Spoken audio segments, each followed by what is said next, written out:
नमस्कार, मैं हूं फरहान। आप सभी का स्वागत है आप अभी तक के इस खास कार्यक्रम में। आज हमारे सामने मौजूद हैं आज़ाद समाज पार्टी के राजस्थान प्रभारी सतपाल चौधरी। आज हम इनसे जानने की कोशिश करेंगे कि आगामी राजस्थान विधानसभा चुनावों में आखिर आज़ाद समाज पार्टी की भूमिका कैसी रहेगी। तो मेरा पहला सवाल है आपसे कि आगामी राजस्थान विधानसभा चुनावों में आप आज़ाद समाज पार्टी को किस रूप में देखते हैं और क्यों?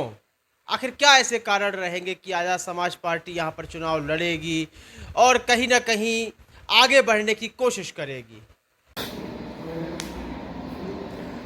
जी नमस्कार, जय भीम। आपने पूछा राजस्थान विधानसभा चुनाव में आज़ाद समाज पार्टी को किस स्थान पर देखते हैं। देखिए, पिछले 3 साल में जब से आज़ाद समाज पार्टी बनी है 15 मार्च 2020 से, तभी से राजस्थान में भी आज़ाद समाज पार्टी पूरी सक्रियता के साथ में, पूरे दम के साथ यहाँ काम कर रही है और दलितों के, किसानों के, शोषितों के, वंचितों के बीच में पहुंचने का काम कर रही है। यहाँ पे जो घटनाएं हुई हैं, चाहे इंद्र मेघवाल की हो, जितेंद्र मेघवाल की हो, ओम प्रकाश रेगर की हो, चाहे कार्तिक भील की हो, तमाम, चाहे हर्षदीपति वाल्मीकि की हो, तमाम घटनाओं पे, चाहे जुनैद और नासिर की हो, तमाम घटनाओं पे भीम आर्मी चीफ और आज़ाद समाज पार्टी के राष्ट्रीय अध्यक्ष भाई चंद्रशेखर आज़ाद ने यहाँ की आवाज़ बुलंद की है। उन्हें डिटेन किया गया, रोका गया और ये संदेश गया साफ तौर पे कि आज़ाद समाज पार्टी और उसके राष्ट्रीय अध्यक्ष चंद्रशेखर आज़ाद ही मजलूमों की और शोषितों वंचितों की लड़ाई लड़ रहे हैं। तो इसलिए आज़ाद समाज पार्टी यहाँ विधानसभा चुनाव में कांग्रेस और भाजपा का जो बारी बारी से यहाँ शासन करने का खेल है, उसको रोक के और अपनी महत्वपूर्ण भूमिका निभाएगी। जी, मेरा अगला सवाल है आपसे कि राजस्थान की जनता ने सदैव ही भारतीय जनता पार्टी या कांग्रेस को चुना है, तो आपको ऐसा क्यों लगता है कि इस वक्त आज़ाद समाज पार्टी इस विधानसभा चुनावों में अपनी जगह बना सकेगी? ऐसे क्या कारण रहेंगे कि जनता भाजपा और कांग्रेस को छोड़कर आज़ाद समाज पार्टी को चुनेगी? इसके क्या कारण हैं? देखिए, मैंने अभी कहा कि कांग्रेस और भाजपा क्योंकि यहाँ जो दलित वोट है उसका झुकाव हमेशा से जो दलित हितैषी पार्टी उसकी तरफ रहता।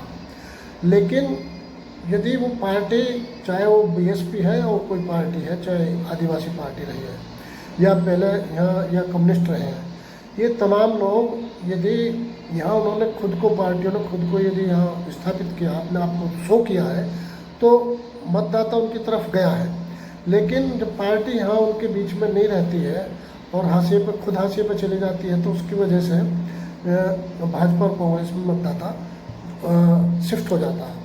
लेकिन जहाँ तक आज़ाद समाज पार्टी का सवाल है, तो हम लोगों ने लगातार यहाँ पे संगठन तैयार किया, खड़ा किया और हर ज़िले पे, हर घटना में हम लोग सक्रिय रहे हैं, लोगों को जोड़ा है और भीम आर्मी चीफ की जो लोकप्रियता पूरे देश में, उस लोकप्रियता का यहाँ राजस्थान में ज़बरदस्त लाभ मिल रहा।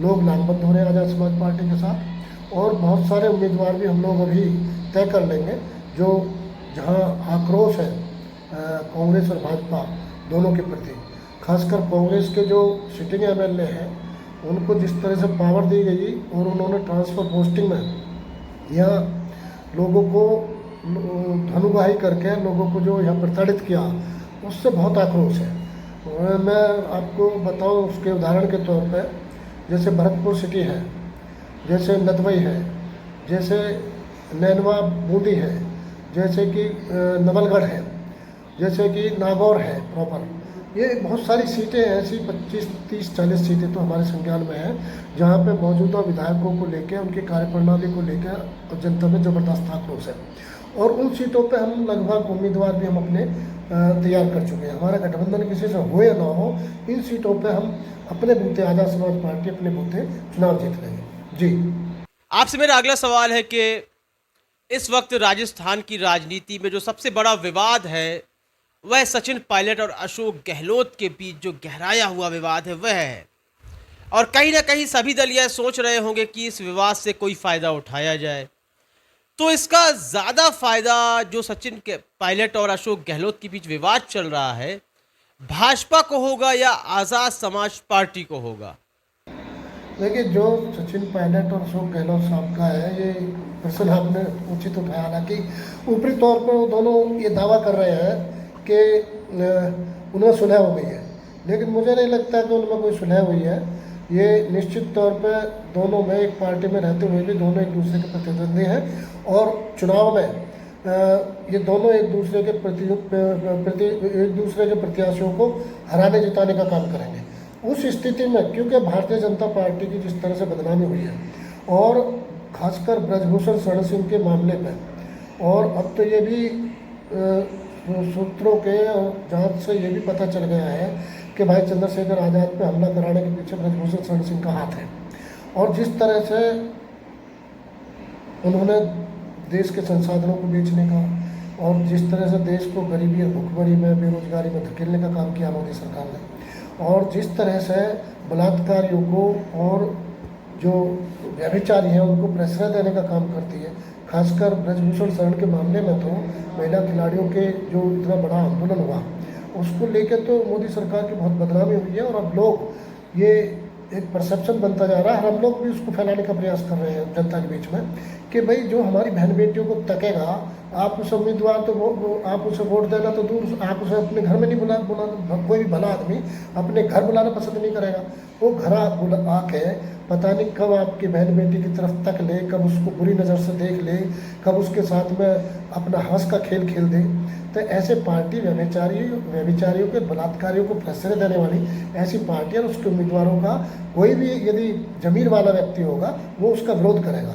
और ये धीरे धीरे ये मामला, लोग सोच रहे थे कि मामला ठंडा चला जाएगा महिला पहलवानों का, लेकिन जिस तरह से ब्रजभूषण शरण सिंह को अब कोर्ट का समन गया और जिस तरह से अभी एक बड़े चैनल के पत्रकार के साथ उसने बदसलूकी किया, उससे ये साफ चला गया कि मुख्यमंत्री उत्तर प्रदेश और राष्ट्रीय और प्रधानमंत्री की चुप्पी, वो सब से ये साबित हो रहा कि ये बलात्कारियों को, इन्होंने पहले भी कुलदीप सेंगर को, चिन्मयानंद स्वामी को, इन सबको जो प्रश्रय दिया, तो उससे उनकी जो इमेज है वो महिला विरोधी इमेज गई है और व्यभिचारी और बलात्कारी को प्रश्रय देने की इमेज गई है, जिसे कोई भी इज्जतदार आदमी, कोई भी जमीरदार आदमी उसे पसंद नहीं करेगा। इसलिए भारतीय जनता पार्टी को राजस्थान में लोग भी उसी नज़र से देख रहे हैं। तो मैं समझता हूँ कि जब भारतीय जनता पार्टी का यहाँ से सुपड़ा साफ होगा तो कांग्रेस के खिलाफ जो खड़ा होगा, वस्तुतः तो कांग्रेस और भाजपा एक ही है, तो उसके खिलाफ यहाँ आजाद समाज पार्टी ही दिखाई देगी।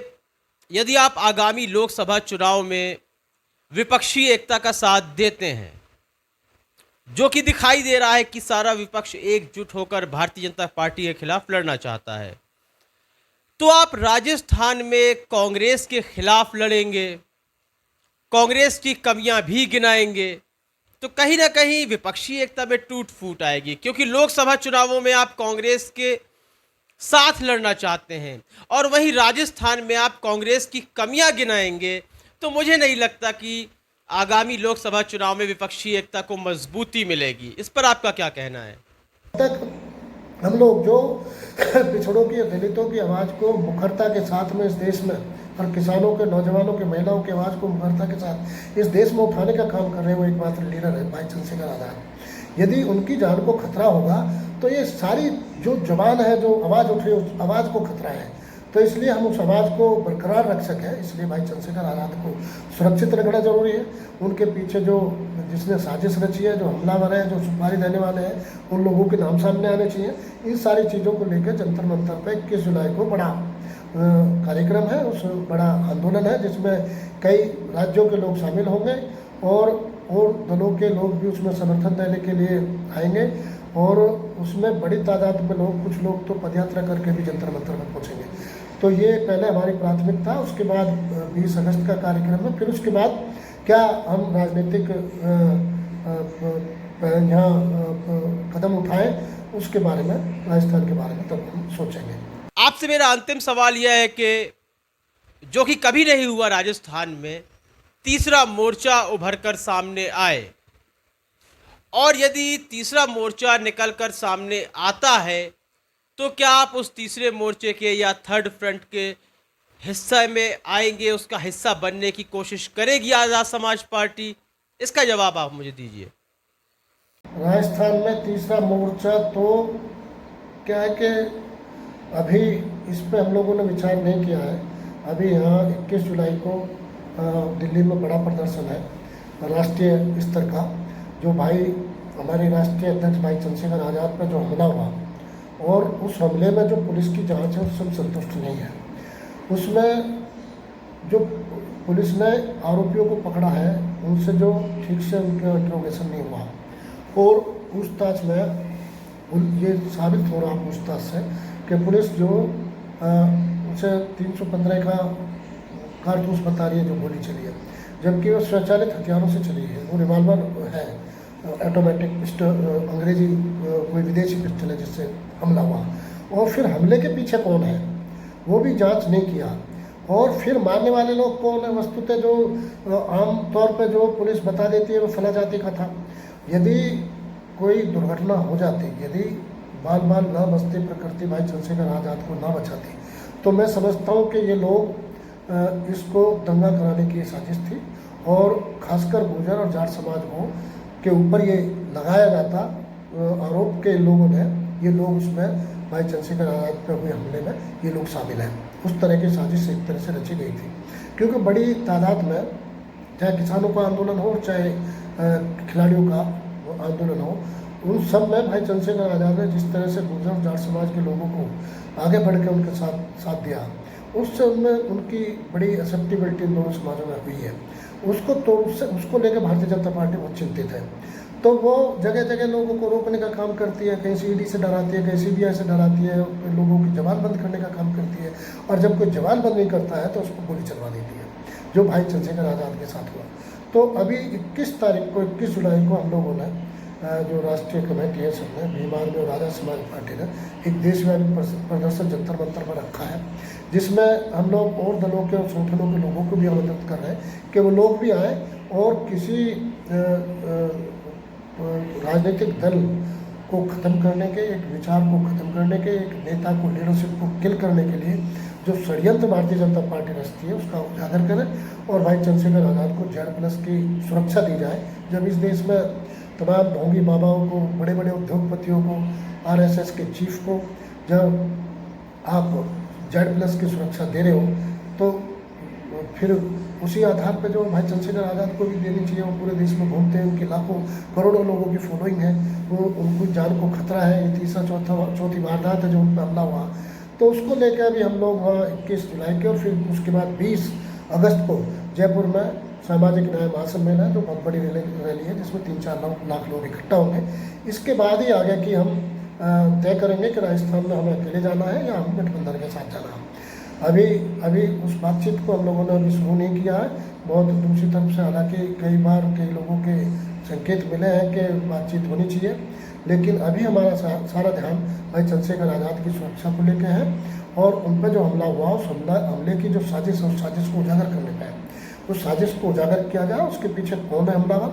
निश्चित तौर पर जिस तरह से मुख्यमंत्री उत्तर प्रदेश का उन्होंने पीछे कहा कि मैं क्यों ना गर्व करूँ, मैं राजपूत समाज से हूँ, तो उन्हें शर्म भी आनी चाहिए कि जब ऐसी घटनाएं राजपूत समाज के लोग करते हैं तो उनका इन्वॉल्वमेंट होता, चाहे वो ब्रजभूषण शरण का हो या फिर उसमें व्यभिचार में और बलात्कार में, और चाहे जिन्होंने अभी हमला किया भाई की जान लेने की शर्मनाक और कायरतापूर्ण हरकत की है, उस पर भी मुख्यमंत्री को शर्म आनी चाहिए थी। यदि वो एक अपनी बरादरी में पैदा होने का गर्व महसूस करते तो ऐसे लोगों को शर्म भी आनी चाहिए कि और उन्हें आलोचना करनी चाहिए, उन्हें निंदा की घटना करनी चाहिए थी और उन्हें स्पष्ट करना चाहिए था कि हम भाई चंद्रशेखर आज़ाद की सिक्योरिटी सुनिश्चित करेंगे। लेकिन ऐसा हुआ नहीं है, इसलिए हम चाहते हैं और घटना को दबाने की कोशिश की जा रही है। जो पीछे जिसने सुपारी दी है, जिसने साजिश को रचा, उसको बचाने की कोशिश की जा रही है। तो उसको उजागर करना हमारा पहला मकसद है। और उसके बाद ही, क्योंकि जब तक हम लोग जो पिछड़ों की, दलितों की आवाज़ को मुखरता के साथ में इस देश में, और किसानों के, नौजवानों के, महिलाओं की आवाज़ को मुखरता के साथ इस देश में उठाने का काम कर रहे हैं, वो एकमात्र लीडर है भाई चंद्रशेखर आज़ाद। यदि उनकी जान को खतरा होगा तो ये सारी जो जवान है, जो आवाज़ उठ रही है, उस आवाज़ को खतरा है। तो इसलिए हम उस आवाज़ को बरकरार रख सकें, इसलिए भाई चंद्रशेखर आज़ाद को सुरक्षित रखना जरूरी है। उनके पीछे जो जिसने साजिश रची है, जो हमलावर हैं, जो सुपारी देने वाले हैं, उन लोगों के नाम सामने आने चाहिए। इन सारी चीज़ों को लेकर जंतर मंतर पर 21 जुलाई को बड़ा कार्यक्रम है, उस बड़ा आंदोलन है जिसमें कई राज्यों के लोग शामिल होंगे और दलों के लोग भी उसमें समर्थन देने के लिए आएंगे और उसमें बड़ी तादाद में लोग, कुछ लोग तो पदयात्रा करके भी जंतर मंतर में पहुँचेंगे। तो ये पहले हमारी प्राथमिकता, उसके बाद 20 अगस्त का कार्यक्रम है। फिर उसके बाद क्या हम राजनीतिक यहाँ कदम उठाएं, उसके बारे में, राजस्थान के बारे में तब हम सोचेंगे। यही तो आगामी राजस्थान विधानसभा चुनावों के संबंध में आपने राजस्थान पे भारी सत्यपाल चौधरी के जवाबों को सुना। आपको क्या लगता है उनके इन जवाबों को सुनने के बाद कि आज़ाद समाज पार्टी क्या राजस्थान में अपने वर्चस्व को बढ़ा पाएगी? इस संबंध में अपनी राय में कमेंट सेक्शन में अवश्य दें। कार्यक्रम को लाइक और शेयर करें। चैनल को सब्सक्राइब करना बिल्कुल भी ना भूलें। तब तक के लिए इजाज़त दीजिए। धन्यवाद। देश और दुनिया की खबरों से अपडेट रहने के लिए आप अभी तक न्यूज़ चैनल को सब्सक्राइब करना ना भूलें और साथ ही हर न्यूज़ का नोटिफिकेशन पाने के लिए बेल आइकन को भी दबाएं।